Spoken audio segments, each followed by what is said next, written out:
Okay, the next story quest that popped in my ear is kind of surprising, weirdly, but anyway, it's called A Sentimental Gift, given to us by Hermes. We are in the 12 Wonders section of Elpis, and here we go. I fear this discussion may take a while, during which time we turn to Meteon. Meteon, are you feeling unwell? It's not me, Hermes, it's you. I won't go to the meeting, I'll stay with Mercy. Loath though I am to impose, may I leave Meteon in your care again? Of course. I love Meteon. Who doesn't love Meteon? I'm in your debt, if you'll excuse me. Meteon is awesome. Let's play a game or something, lady. Can you help me with something, Mercy? The meeting will make Hermes sad. I want to cheer him up with a flower. Hermes likes flowers the most of all the creations in Elpis.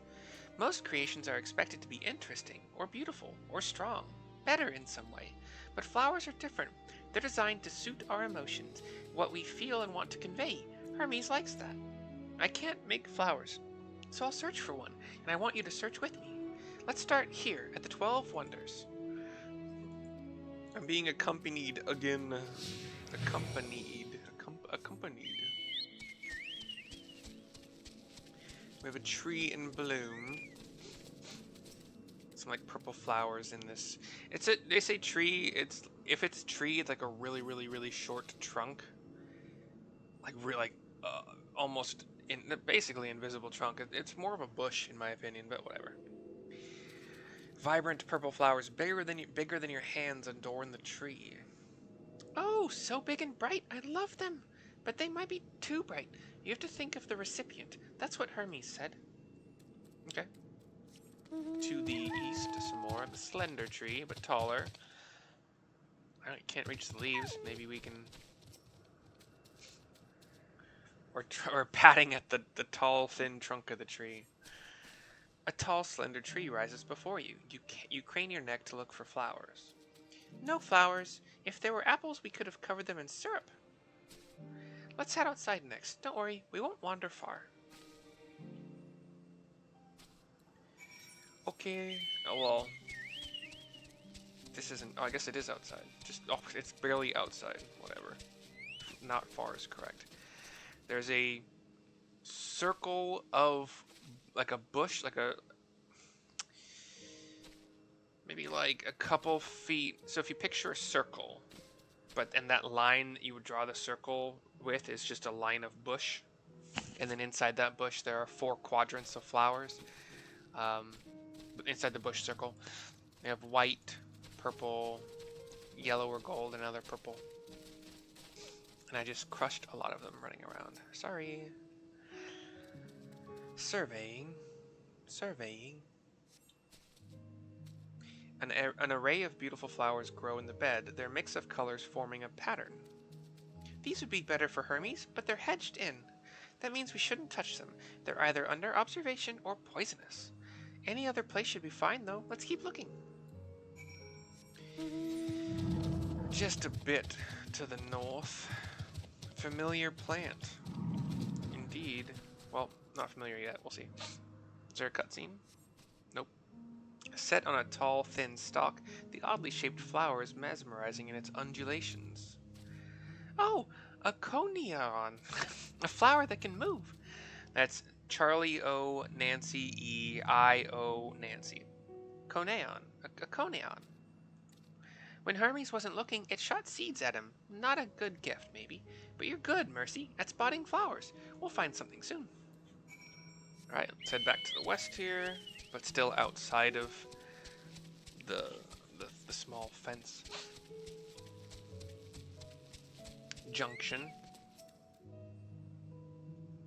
Surveying. You spy nothing promising nearby. At best, common-looking grasses with some few tiny flowers. Nothing around here. Ah!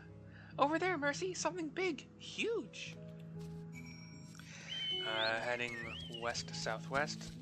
And there's also an Ochu here that we are definitely going to have to fight.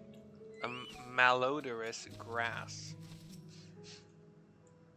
Malboro, Mochu, whatever you want to call them. A terrible stench reminiscent of sodden old boots pervades the air. Without a doubt, the culprit is the Morbol-like creature before you.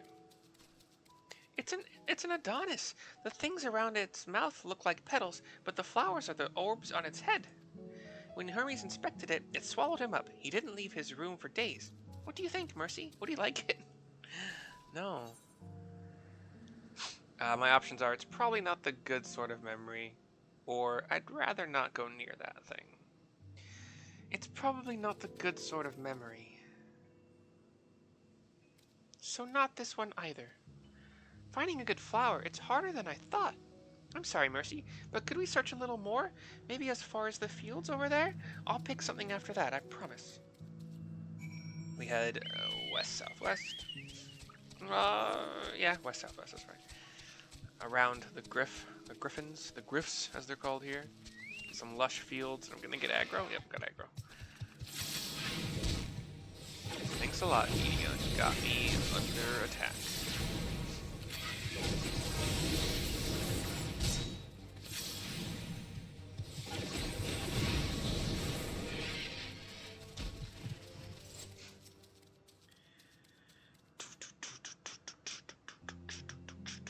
Alright, inspecting the lush fields. Lush green fields stretch out before you, ending where the sky begins. Ah, there's nothing. The shiny thing over there, what could it be? We'll see. Shiny object. It looks like the white flowers that I'm used to. There's 5 of them. Interacting. The best thing since wrestling. Yep, 5 of them. They're white for now. Oh, Elpis flowers! They're here too! Hermes likes and dislikes them at the same time. Like me, they're entelekis. That's where, okay, I forgot that word. They're entelekis. Like me, they feel his pain and turn dark. That's only for me. That's only for Hermes, though. For others, they're always white and bright. We cross our arms, think. We think back to the flowers we saw earlier. 6 of them, similar to these, probably the same as these. And I explained something to Meteoin. Truly? The flower was dark in your home? Then, do you have it too? A dark emotion? Close my eyes and think. I've known the pain and sorrow of loss, or I've felt great fury and frustration, or I've been plagued by doubt and anxiety, or I dare say I have a few. I dare say I have a few. A little shrug. She shakes her head. You don't have to say it.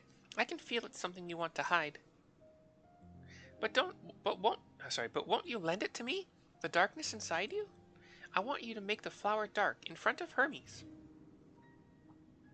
He has been in a dark place since before he created me. He needs to know that he isn't there alone, that others are sad too. I pat my chest and leave it to me fashion. Truly? You'll do it? I nod. Thank you, Mercy. Thank you. It means more to me than I can say. I can't wait to see how Hermes reacts. Let's go back and fetch him. We had to pick a flower first. We didn't even pick one up. It's the whole reason I'm here. Well, I don't actually know if it's the whole reason. Whoa, sometimes I look for flowers. Yeah. I look for flowers cause Meteoin is awesome and she wanted me to. Alright, Meteoin, what's up? It seems they're still talking. Let's wait until they finished. I forgot to put that. Yeah, whatever. Cutscene again. It's darker now.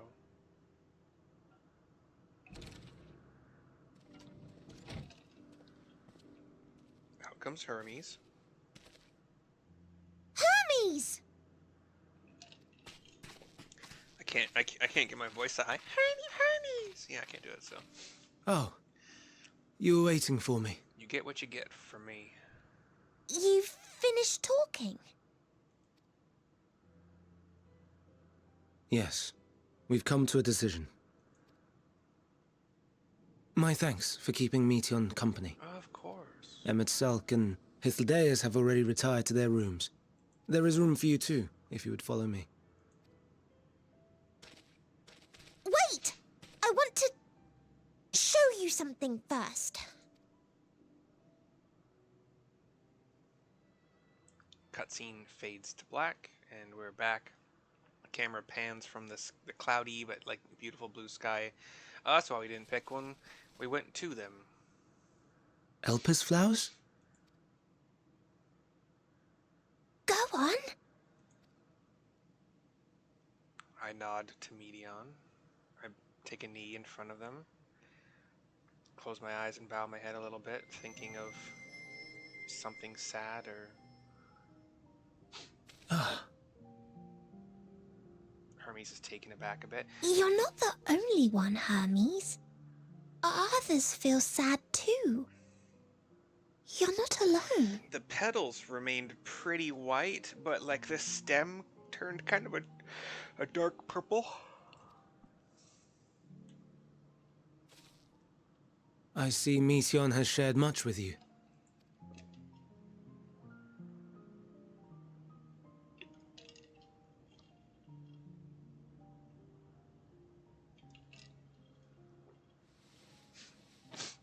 He removes his mask.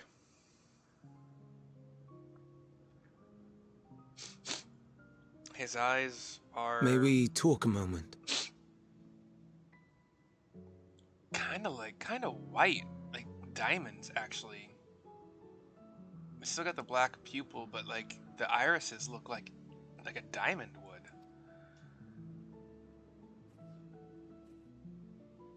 would. Meteoin is enjoying watching the fireflies. We see a hedgehog. Oh my god, I want a hedgehog so bad. It runs away when I try to get near it. Mercy. I do not think it wrong that we live for the star, that we strive to make it a better place. And yet, in carrying out my duties here, there are times when I am plagued by doubt. If I'm not seeing this incorrectly, the diamond that I'm talking about and the iris, like ever so slightly like a yellow, ever so slightly yellow. Do you recall what Hyth said when we first spoke of my nomination? Death is the privilege of those who have fulfilled their purpose, a choice they embrace of their own free will, and when they depart, it is always beautiful. Perhaps it is, but only for man. Creations that he deems useless are discarded with nary a second thought. Some scarcely born into the world, afforded a handful of breaths before life and potential are abruptly extinguished. This is gonna be the thumbnail for the video, just because adorable and having nothing at all to do with the quest. We make an effort to spare them the pain, but they sense what awaits. Rage and anguish and cower and fear. And it is not beautiful. There's a cat now just sitting on a rock. Yet no one cares. No one. So fixated are we upon the duty that we do not pause to question the method. Pain and suffering, confusion and despair, writ plain in the eyes of those poor creatures. Yet no one sees. We turn a blind eye and carry on in blissful ignorance. Nor to miss. And always, always the blossoms shine pure and white. A contradiction so blatant I could scream, want to scream. How can you all accept this aberration? Then I wonder, am I the aberration for thinking thus? And I am filled with dread. I got so distracted by the hedgehogs and I'm not entirely sure what the beginning of his rant was about, and now I'm annoyed that I'm very lost. I'm gonna watch it again. But now I know I'm not alone. Not the only one for whom the flowers weep. I won't ask what you thought as you kneeled beside the Alpes, or if you only did it at Meteon's insistence. Nevertheless, I thank you. Ah, thank you. To know that you too have experienced suffering is a comfort. Didn't have to love me, but you did, but you did, but you did. My options are glad I could be of service. Let's have no more brooding, eh? Oh, I could tell you all about suffering. Oh, I could tell you all about suffering.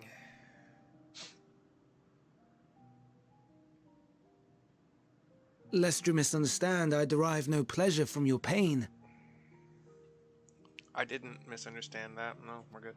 It's just the fact that you are still here in spite of your suffering gives me heart.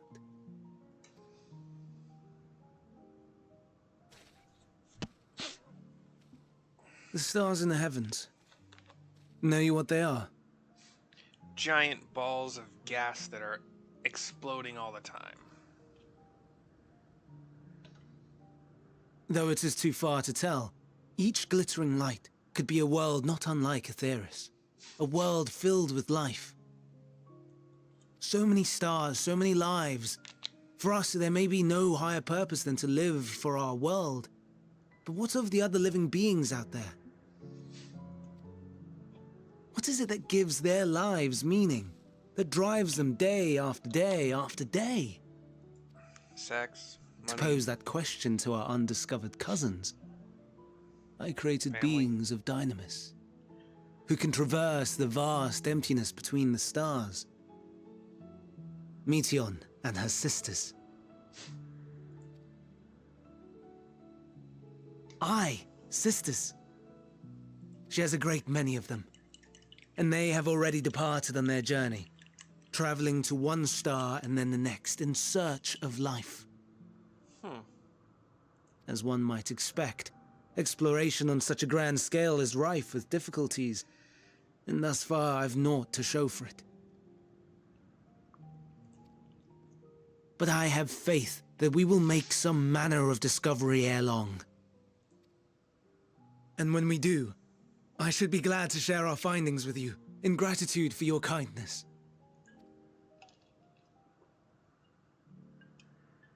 It's getting rather late. We had best find our beds. It would not do for both of us to be sleep-deprived on the morrow. Come, Meteon. Let us head back. All right.